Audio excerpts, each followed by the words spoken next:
इतिहास में कुछ नाम ऐसे भी होते हैं जो सिर्फ किताबों में नहीं बल्कि लोगों के दिलों में जिंदा रहते हैं। आज हम एक ऐसे महान योद्धा की कहानी सुनाने जा रहे हैं जिसका नाम सुनकर दुश्मनों के पैर कांप जाते थे। एक ऐसा योद्धा जिसने अपने शरीर पर 80 से ज़्यादा युद्धों के निशान झेले लेकिन फिर भी कभी घुटने नहीं टेके। एक ऐसा योद्धा जिसका एक हाथ कट चुका था, जिसकी एक आंख फूट चुकी थी, जिसका शरीर तलवारों के गहरे घावों से भर चुका था, लेकिन फिर भी वह अपने घोड़े पर सवार होकर मैदान जंग में ललकारता था, राजपुताना जिंदा है जब तक मेरा खून बह रहा है। जी हाँ दोस्तों, आज हम बात कर रहे हैं महान योद्धा, महान पराक्रमी महाराणा सांगा की।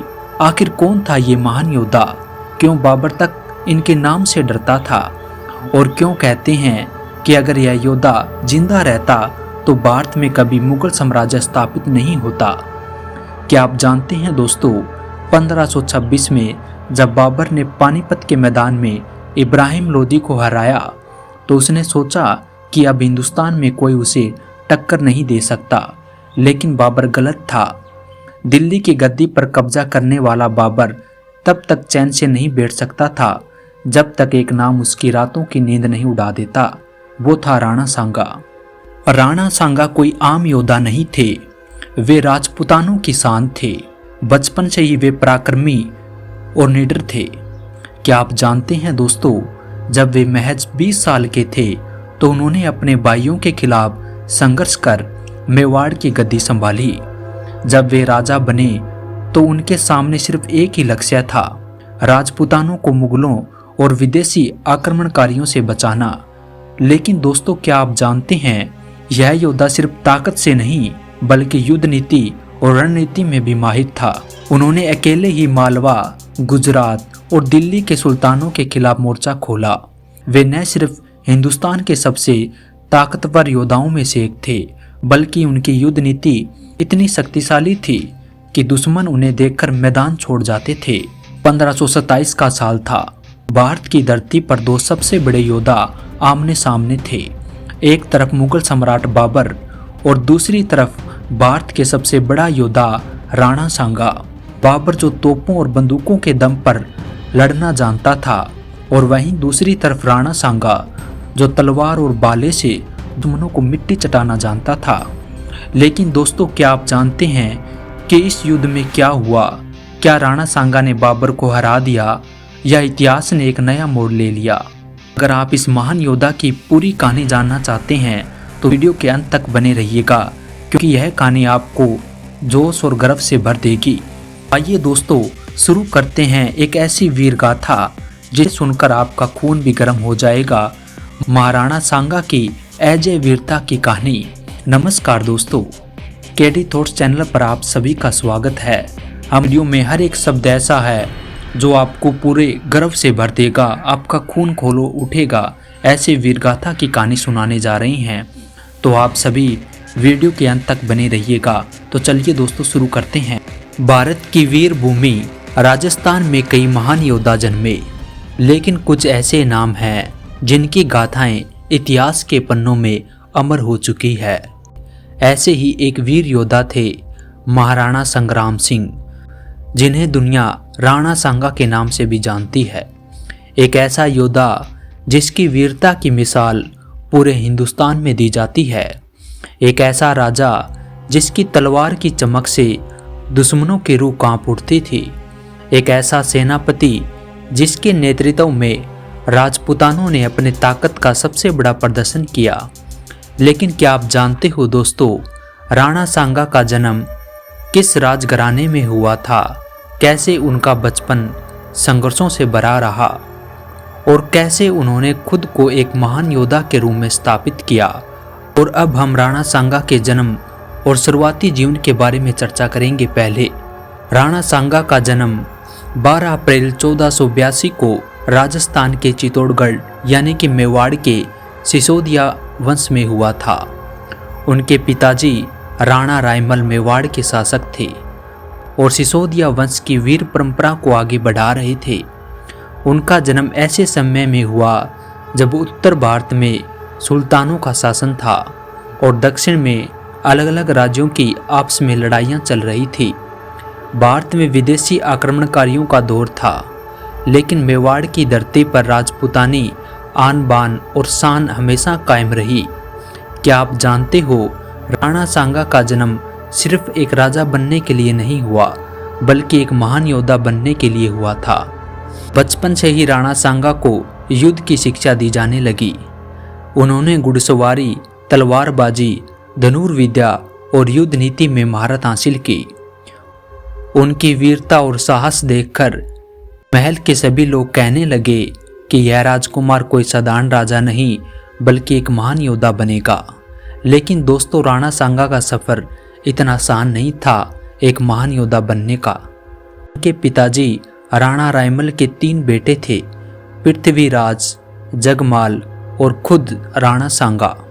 जब समय आया उत्तराधिकारी चुनने का, तो तीनों भाइयों के बीच सत्ता संघर्ष छिड़ गया, यानी कि सत्ता को लेकर उनके बीच में संघर्ष छिड़ गया।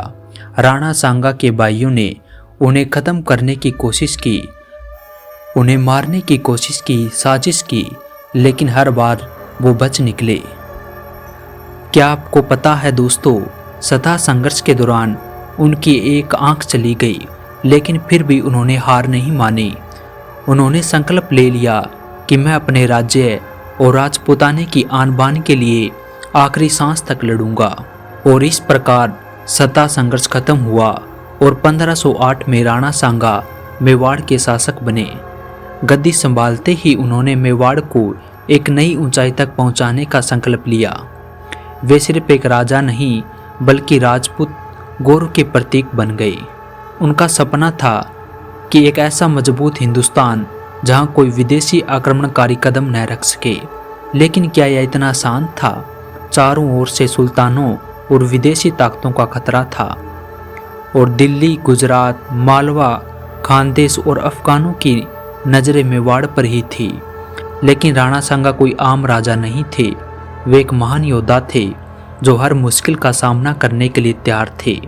उनका जन्म एक महान इतिहास रचने के लिए हुआ था। वास्तव में उनका जन्म एक महान इतिहास रचने के लिए हुआ था। उनका जीवन संघर्षों से भरा था, लेकिन उन्होंने कभी हार नहीं मानी।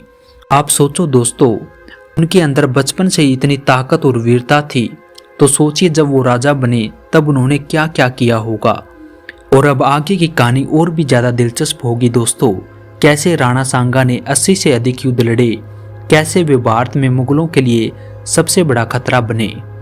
तो इस वीडियो को पूरा देखें, क्योंकि अब हम इतिहास के सबसे रोमांचक हिस्से को बताने जा रहे हैं। तो चैनल को लाइक और सब्सक्राइब जरूर कर लीजिएगा।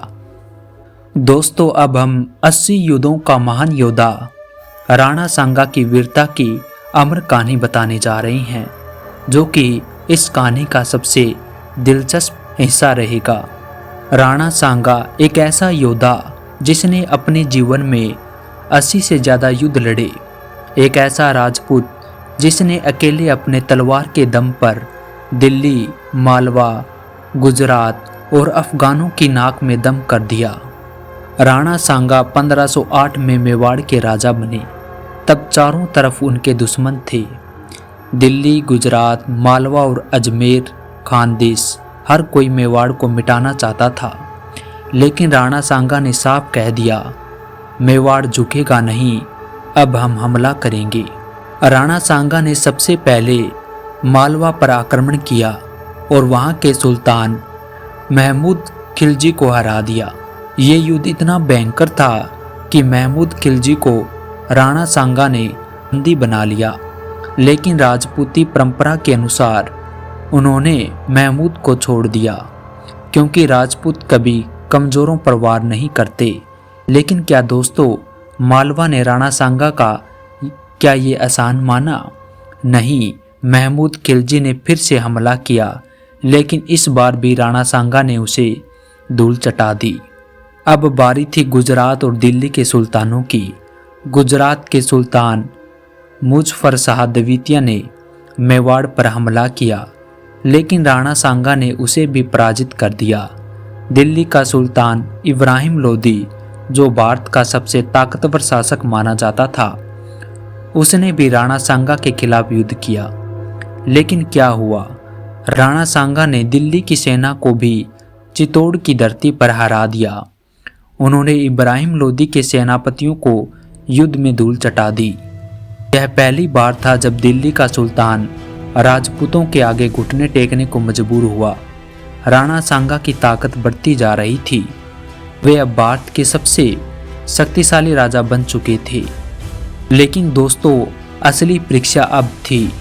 1526 में बाबर ने पानीपत के युद्ध में इब्राहिम लोदी को हराकर दिल्ली पर कब्जा कर लिया। लेकिन बाबर को अंदाजा नहीं था कि हिंदुस्तान में एक ऐसा योद्धा है जो उसे चैन से बैठने नहीं देगा। राणा सांगा ने 10,000 सैनिकों की एक विशाल सेना खड़ी की। के साथ राजपूत, अफगान और मालवा के योद्धा भी थे। उनका लक्ष्य एक ही था, बाबर को दिल्ली से खदेड़ना। 1527 में खानवा का महायुद्ध शुरू हुआ। राणा सांगा के पास ताकतवर सेना थी और बाबर के पास तोपखाना और विदेशी युद्ध तकनीकी थी।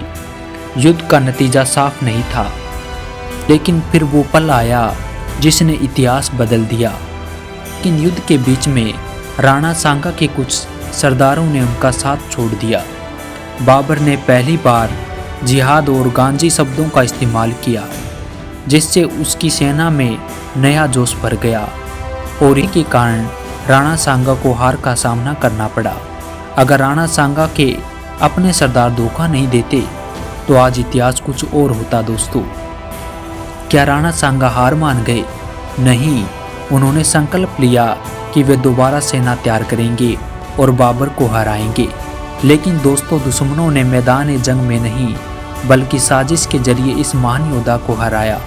जब राणा सांगा फिर से युद्ध की तैयारी कर रहे थे, तभी उन्हें उनके ही सरदारों ने जहर दे दिया और 1528 में भारत का यह महान योद्धा दुनिया से चला गया। राणा सांगा केवल एक राजा ही नहीं बल्कि वीरता की सबसे बड़ी मिसाल थे।